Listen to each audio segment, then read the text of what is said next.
Okay, so another part in this paper where you've not been taught it yet, but I still want you practicing questions on it.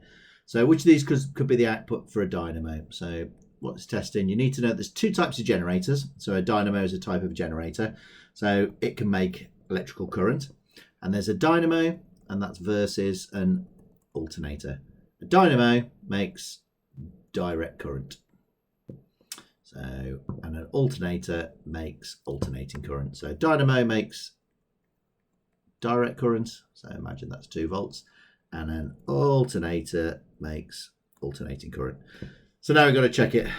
And the one we can see matching dynamo and the picture I've got is B. And please do not panic. But as long as you get this idea, dynamo, direct current.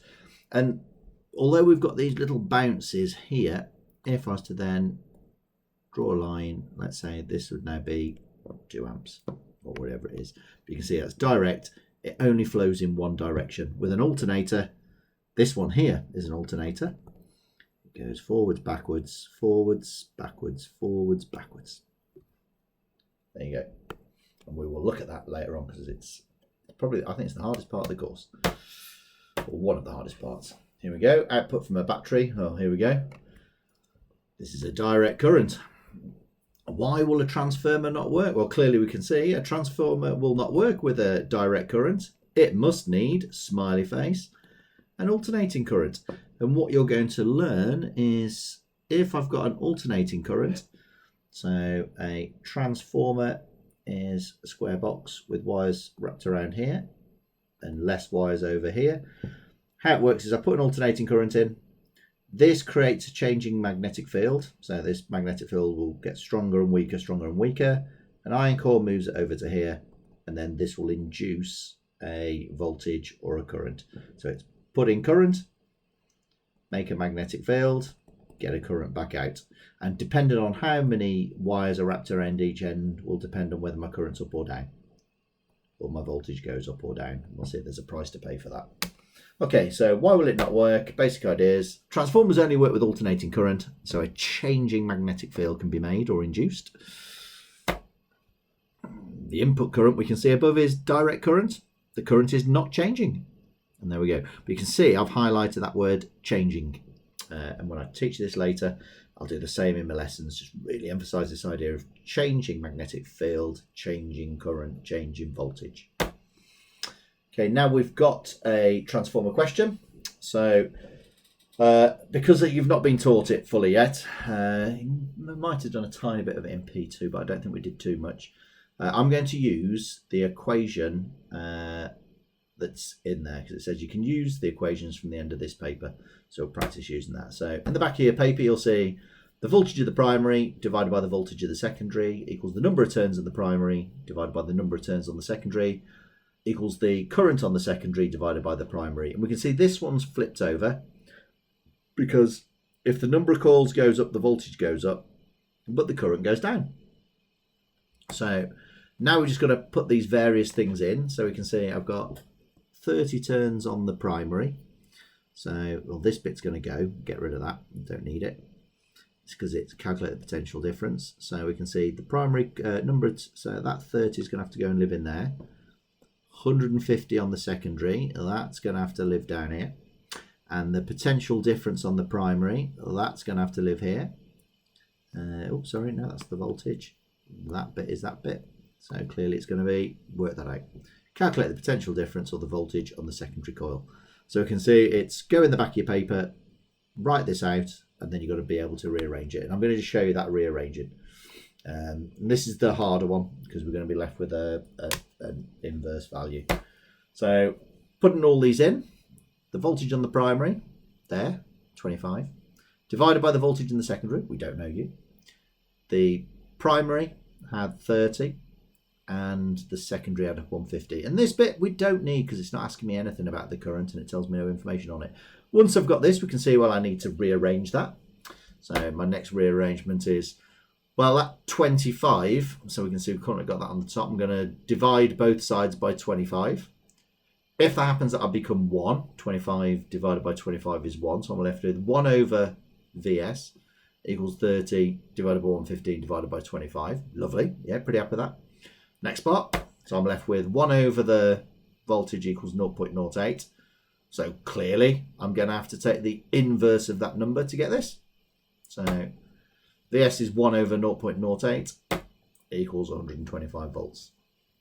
So there's the basics. And this is the sort of question where it just gut me if you left it blank, because they give you the formula at the back, it shoves some numbers in, and then it's practice this rearrangement, knowing that if I'm left with a 1 over value, I've just got to do the inverse operation at the end.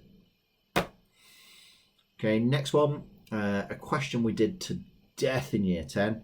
So I'm going to go quite quickly through it. So it says, high voltage transmission cables are used in the national grid. Explain how using this allows the distribution of power to be efficient. Refer to these equations. We're going to have to refer to both of these. The power is the current squared times the resistance. And V primary times current primary equals V secondary times current secondary. So the first one is saying the power is the current times the resistance. So I'm going to use this and just quote it in terms of the idea that cables have resistance. And these cables are blinking massive, so they've got loads of resistance. So I'm going to relate to that. And this next one is saying, well, the input power equals the output power. I can't gain power. So I'm going to end up with power losses, and that's how I'm going to squeeze this equation in there. But the basic idea that I've taught you is we end up with our power station. I'll just put PS there. We then have a step-up transformer that increases the voltage and decreases the current. Then it goes to the national grid, dodgy diagram, but you get the idea. There we go. That's the pylons. There's the cables. Then we goes to a step-down transformer where voltage goes down and current goes up, and then that goes to mains, all right, which we said is 230 volts, 50 hertz. So the crucial part about this is these wires are really long with lots of resistance. So what we're going to do is, we looked at before, the positive metal ions inside those cables, the least number of electrons that bump into them, the better. Best way to do that is make these go slowly. I don't want these whizzing along and losing loads of energy and heating up the wires, and the birds getting lovely, lovely hot feet and feeling cozy as hell on the wires. No, I don't want that. I want to get as much of my electrical energy over here, and that increases the efficiency. So there's the basic idea in a dodgy diagram. Now let's look at model answer.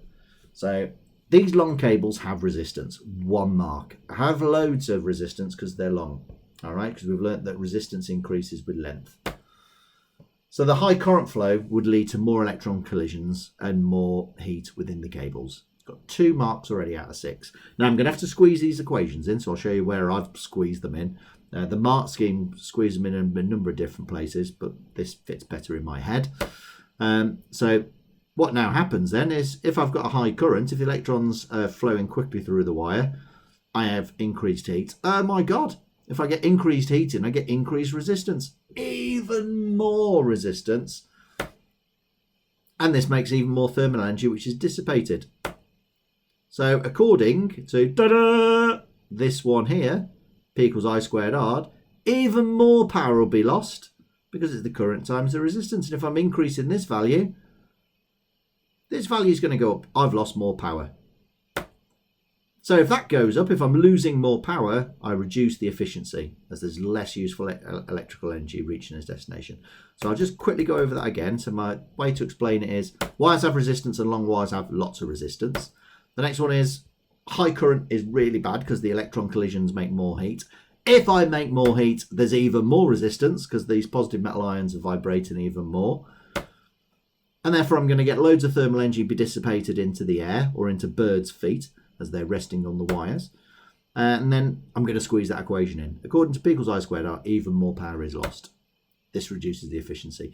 Now I've got to squeeze the last part in.